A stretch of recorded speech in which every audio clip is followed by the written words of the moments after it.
लखनऊ से, जहां पर 250 करोड़ रुपए से ज्यादा की ठगी का मामला सामने आया है। समिट बिल्डिंग में फर्जी कॉल सेंटर पर छापा।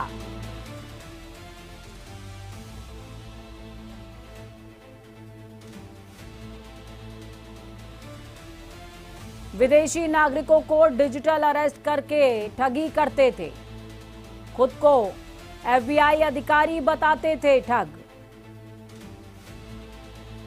पोर्नोग्राफी के वीडियो के नाम पर डराते थे, धमकाते थे। बुजुर्ग या विदेशी महिलाएं इनके टारगेट पर हुआ करती थीं।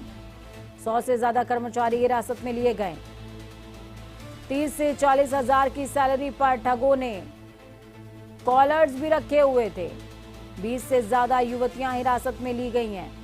विदेश से बैठकर सरगना सिंडिकेट चला रहा था।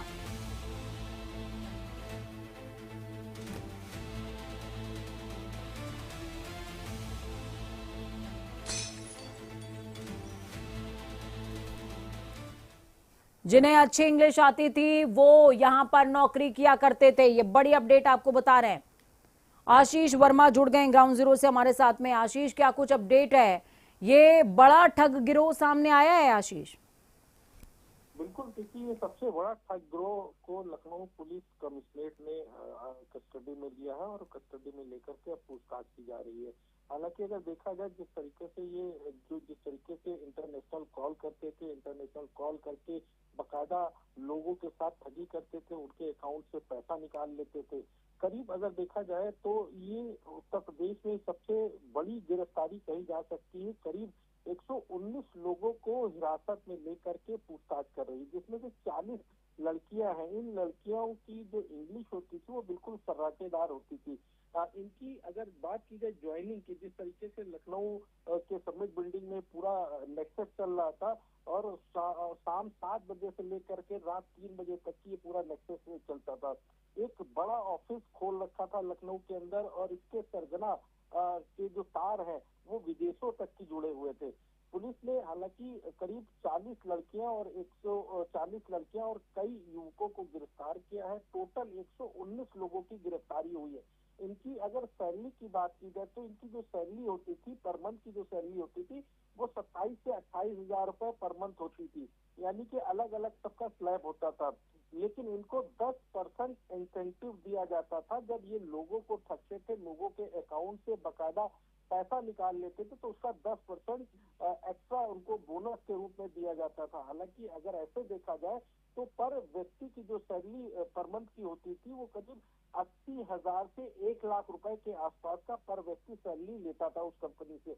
पुलिस हालांकि अब इनके पास से अगर देखा जाए तो करीब 100 लैपटॉप है, 178 मोबाइल फोन है, कई डिजिटल डिवाइस है जो इनके पास से बरामद की गई है। लखनऊ पुलिस कमिश्नर बकायदा इसकी प्रेस कॉन्फ्रेंस भी कर रहे हैं।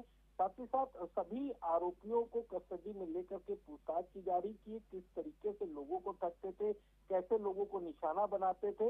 हालांकि पूछताछ तो कल से चल रही है, लेकिन अभी भी कई ऐसी जो लड़कियां हैं जो इनके जाल साज में फंसी हैं, उनसे भी पूछताछ की जा रही है।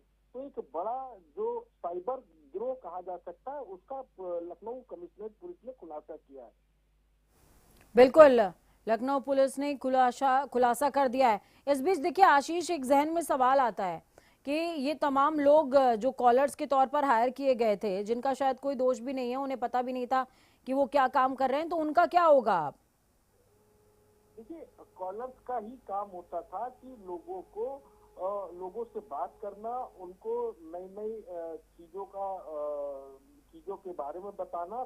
जब वो चीज वो परचेज करते थे तब उनके अकाउंट से बकायदा वो पैसे गायब हो जाते थे।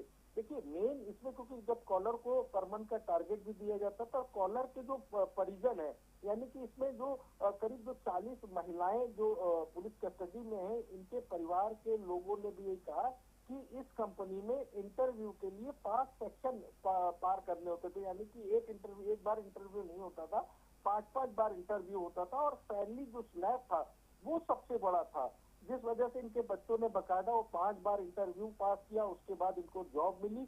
लेकिन सबसे बड़ी बात ये है कि जो इसमें जो महिलाएं हैं, जो लड़कियां हैं, जो 40 लड़कियां हैं, इनकी इंग्लिश जो है वो बड़ी फर्राटेदार होती थी। इंग्लिश से लोगों को, सामने वालों को इतना इंटरेक्ट कर लेते थे कि वो प्रोडक्ट खरीदने के लिए तैयार हो जाते थे। हालांकि जैसे ही वो प्रोडक्ट का पैसा अकाउंट गूगल पे के माध्यम से जैसे ही वो अकाउंट में डालने का प्रयास करते थे, वैसे ही उनका पैसा जो है बैंक अकाउंट से पूरा पैसा जो है ये साइबर जो ठग है ये निकाल लेते थे। पुलिस को बकायदा इसकी जो सूचना मिली, वो जो पुलिस के मुखबिर होते हैं उसके माध्यम से मिली। बकायदा पुलिस की एक टीम गठित की गई और टीम गठन करने के बाद रात करीब 12 बजे के आसपास समिट बिल्डिंग में छापा मारा गया और वहां से करीब 117 लोगों को पुलिस ने कस्टडी में लिया है। हालांकि अब प्रेस कॉन्फ्रेंस में देखना होगा कि लखनऊ कमिश्नर और किस तरीके की बातें करते हैं, किस तरीके से इनसे पूछताछ जो रात भर में की गई है उसमें इन लोगों ने किस तरीके के साक्ष्य दिए, ये सभी चीजें देखने वाली होंगी। चलिए, बहुत शुक्रिया हमारे साथ जुड़ने के लिए आशीष।